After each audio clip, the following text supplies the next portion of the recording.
आपके साथ प्रिया सिन्हा। हमारे खास प्रोग्राम का कहते हैं नरेंद्र मोदी में आज आपको सुनवाएंगे पीएम मोदी का वो ऐतिहासिक भाषण जो उन्होंने 6 फरवरी 2013 को दिल्ली में दिया। मोदी जी ने अपने भाषण में कहा कि अब हमें अपने आप को पीछे रखने की आवश्यकता नहीं है, क्योंकि आज सारे विश्व का ध्यान हिंदुस्तान की तरफ है और हिंदुस्तान को दुनिया में अपनी जगह बनानी है। तो मित्रों, सर्विस सेक्टर में भी हमने काफी बल दिया है और उसका एक परिणाम आया है।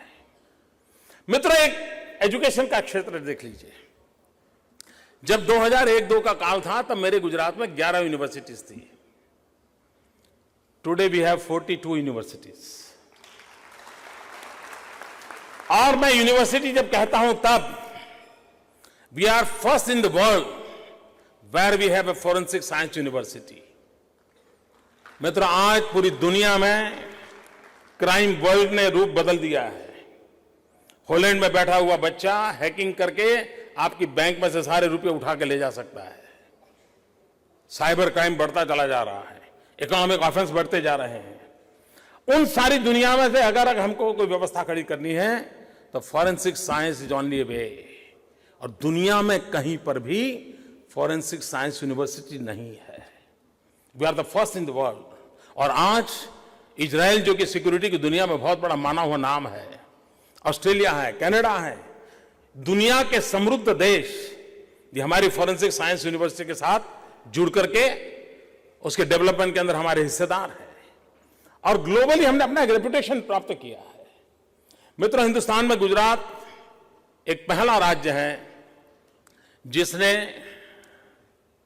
रक्षा शक्ति यूनिवर्सिटी बनाई है। मित्रों, आप दिल्ली के अंदर इन दिनों काफी गुस्से में हैं, आक्रोश में हैं लॉ एंड ऑर्डर को लेकर के। हर कोई इसके लिए अपनी चिंता जताता है। मैं यहां आलोचना करने आया नहीं हूं, लेकिन क्या रास्ते खोज सकते हैं? मित्रों, आज क्या है?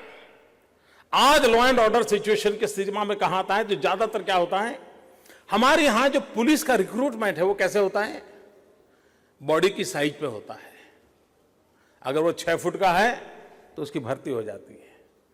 6-8 महीना वो इधर उधर उसको दौड़ाते हैं, हाथ में बंदूक पकड़ा देते हैं, यूनिफॉर्म आ जाता है, कानून उसके हाथ में आ जाता है। मित्र, उसमें बदलाव की जरूरत है। गुजरात ने एक परिवर्तन लाया है और हमने एक रक्षा शक्ति यूनिवर्सिटी बनाई है। और रक्षा शक्ति यूनिवर्सिटी में जो भी सिक्योरिटी फील्ड में जाना चाहता है, चाहे आर्मी में जाना चाहता हो, एयरफोर्स में, कहीं पर भी, वो 10वीं के बाद उस यूनिवर्सिटी को ज्वाइन कर सकता है, 12th के बाद ज्वाइन कर सकता है और रेगुलर 3 साल का 5 साल का कोर्स कर करके, और उसमें सब विषय उसको पढ़ाए जाते हैं। उसको मॉब साइकोलॉजी भी पढ़ाई जाती है, उसको लॉ कानून भी बताया जाता है, संविधान भी पढ़ाया जाता है। और एक परफेक्ट, और जब जाकर के वो पुलिस में जब भी रिक्रूटमेंट होगा वो जाएगा, भर्ती के लिए खड़ा हो जाएगा। और इसलिए क्वालिटी मैन पावर ये हम ला सकते हैं। मित्रों, आज गुजरात का पुलिस बल जो है वो हिंदुस्तान का सबसे नौजवान पुलिस बल है। इतनी बड़ी मात्रा में हमने 20, 22, 25 साल के नौजवानों को भर्ती किया है। और उसमें वो टेक्नो से भी होना चाहिए, हमारा आग्रह रहा है। और आज मेरे यहाँ कांस्टेबल लेवल के लोग भी काफी टेक्नो से भी पूरी टीम मेरे पास है। यानी हम किस प्रकार से बदलाव लाते हैं। मित्रों, वी आर फर्स्ट जिसने एक यूनिवर्सिटी चालू की है, Indian Institute of Teachers education, IITE। मित्रों, आज हमारे देश में से IIM है, IIM से CEO निकलते हैं और दुनिया में से कैंपस इंटरव्यू होकर के विश्व के अंदर बहुत बड़ी बड़ी कंपनियों के CEO बनते हैं। लेकिन आज आप किसी भी परिवार को पूछोगे कि आपकी एक इच्छा बता दीजिए क्या है, कितना ही धनी इंसान क्यों ना हो, उसको अगर एक इच्छा पूछते हैं तो बताता है कि मुझे मेरे बेटे की बेटी की अच्छी शिक्षा चाहिए, अच्छा टीचर चाहिए। हर माँ बाप अरबों खरबों का मालिक क्यों ना हो, उसको अपने बच्चे के लिए अच्छा टीचर चाहिए। मित्रों, क्यों ना हम साइंटिफिक ढंग से अच्छे टीचर तैयार करने के लिए काम करें। We are the first in India who started this university, Indian Institute of Teachers Education. 12th के बाद जो टीचर बनना चाहता है उसकी पूरी 5 साल वहीं ट्रेनिंग होगी और टीचर बनकर के आएगा। और मित्रों, मेरा सपना है पूरे विश्व को मिलियंस ऑफ मिलियन टीचर्स की आवश्यकता है। हिंदुस्तान के पास नौजवानों की फौज है। हम सब कुछ एक्सपोर्ट करते हैं, क्यों ना हम टीचर एक्सपोर्ट करें।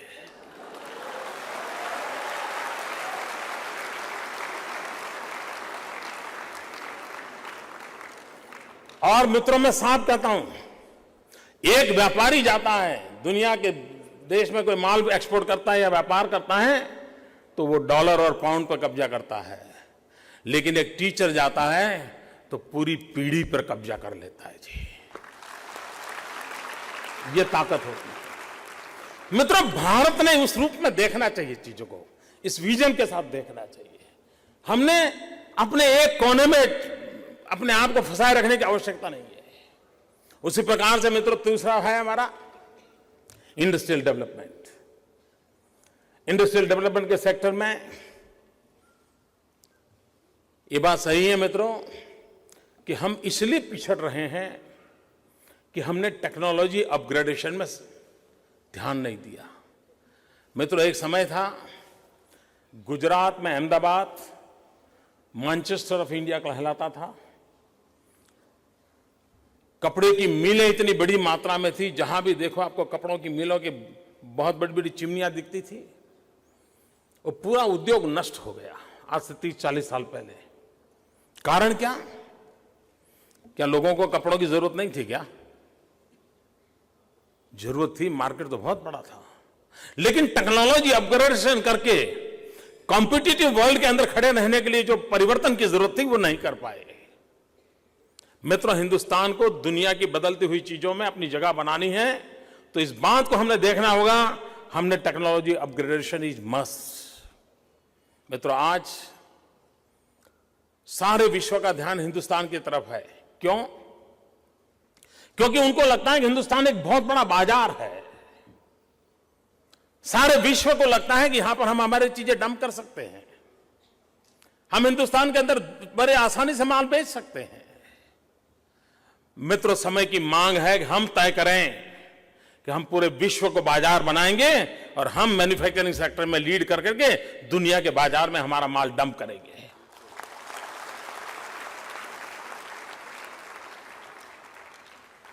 और इसके लिए मित्रों ब्रांडिंग जरूरी होता है। आपको मित्रों, आपने शायद आपके को वो नसीब आया नहीं, लेकिन हम जिस आयु के हैं, अजय और हम जब छोटे थे तो बाजार में मेड इन जापान सुनते ही अच्छा हो ले लिया। मेड इन जापान उठाओ, पेन भी है मेड इन जापान उठाओ। कोई पूछता नहीं था कि किस कंपनी का प्रोडक्ट है, इस किस कंपनी, कोई नहीं पूछता था, सिर्फ मेड इन जापान। कभी कंपनी का नाम नहीं था, गांव का नाम नहीं, कुछ नहीं था। मित्रों, क्यों ना हम दुनिया के सामने मेड इन इंडिया का बिल्कुल हमारा ढोल न पीट दें। लेकिन ये ब्रांडिंग करने के लिए एक आध जगह नहीं होते, कई प्रकार के विषय होते हैं।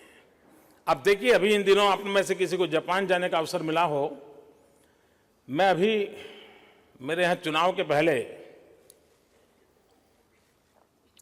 जापान सरकार के निमंत्रण पर जापान गया था।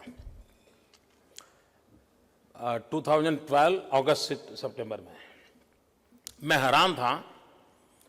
होटल में गए तो क्रॉकरी पर भी एक स्लोगन लिखा है, बिस्किट आते हैं तो बिस्किट पर भी एक स्लोगन का सिक्का लगाया हुआ है, ट्रैवलिंग का टिकट लेते हैं तो एक स्लोगन है उस पर। कोई ऐसी जगह नहीं होगी, कोई ऐसी जगह नहीं होगी जहां पर एक स्लोगन न लिखा। और स्लोगन क्या है? आपसे उस समय की बात है, 8 साल के बाद ओलंपिक का होस्ट जापान है।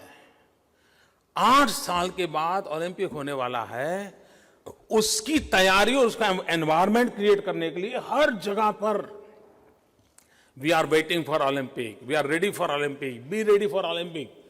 क्या माहौल खड़ा किया मित्रों। यानी ओलंपिक जब आए तब आए, लेकिन ओलंपिक के माध्यम से एक देश का सा स्पिरिट पैदा किया जा रहा है। मित्रों, हमारा उल्टा क्या हुआ?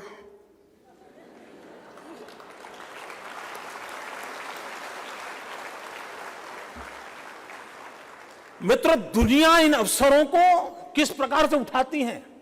जिन लोगों ने साउथ कोरिया के डेवलपमेंट का स्टडी किया होगा, और मैं मानता हूं मित्रों, हिंदुस्तान के और आप जिस फील्ड में पढ़ते हैं, आप लोगों से मैं आग्रह करूंगा कि आप समय लेकर के साउथ कोरिया के डेवलपमेंट के पूरे स्फीयर को स्टडी करने जैसा है। मित्रों, हमारे बात जिसको आजादी मिली, ऐसा देश, थर्ड वर्ल्ड कंट्रीज में भी सबसे नीचे का देश, उसने दुनिया में ओलंपिक को होस्ट किया था। और मित्रों, साउथ कोरिया ने जब ओलंपिक को होस्ट किया, सारी दुनिया की आंखें फट गई थी और वो टर्निंग पॉइंट था। सारे विश्व ने साउथ कोरिया के लोहे को स्वीकार कर लिया, तो इसकी ताकत को स्वीकार कर लिया और बाकी सब चीजें आराम से दुनिया के अंदर प्रवेश कर गई। मित्रों, हमारे यहां कॉमनवेल्थ हुआ, क्यों किया करने वालों को मालूम नहीं।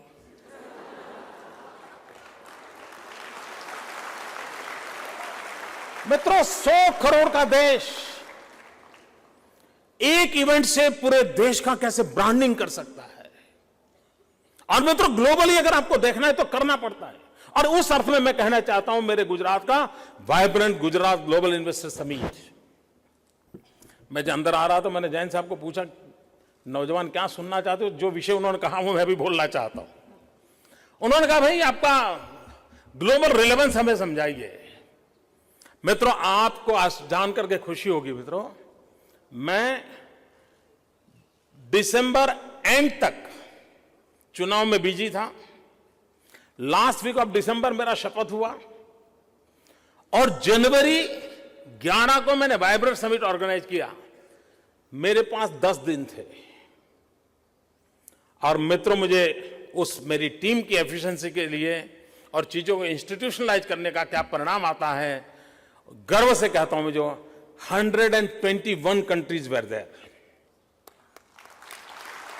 मित्रों, दुनिया के 121 देश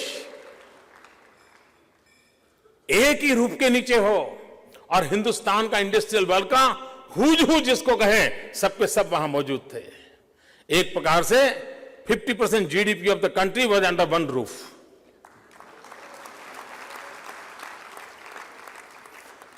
ये दृश्य जब दुनिया देखती है तो उनको विश्वास होता है, उनको भरोसा होता है, हाँ भाई यहां मेटल है, दम है, हम इनके साथ जुड़ सकते हैं।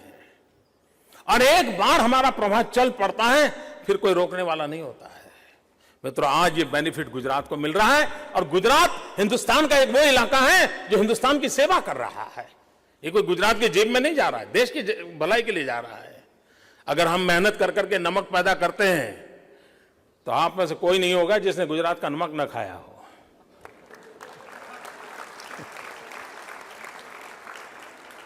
तो काम भले ही होता हो, फायदा पूरे देश को होता है। और वैसे भी हमारा मंत्र है, भारत के विकास के लिए गुजरात का विकास, और उसी तर्ज पर हम काम कर रहे हैं। मित्र, एक और हमने बल दिया है गुजरात में, और वो है मैन्युफैक्चरिंग सेक्टर में 2 चीजों पर आग्रह से हमने काम करना चाहिए। एक, हम जो भी प्रोडक्ट करें, जीरो डिफेक्ट हमारा आग्रह होना चाहिए। अगर हमें ग्लोबली अपना रेपुटेशन खड़ा करना है तो जीरो डिफेक्ट, ये हमारी पहली शर्त होती है। और दूसरी शर्त होती है पैकेजिंग। मित्रों, कभी कभी बढ़िया चीज भी हमारे पैकेजिंग की गड़बड़ के कारण परेशान हो जाती है। और पैकेजिंग कभी ऐसा होता है जहां डिलीवरी पहुंचती है तब तक पूरा बक्सा टूट गया होता है।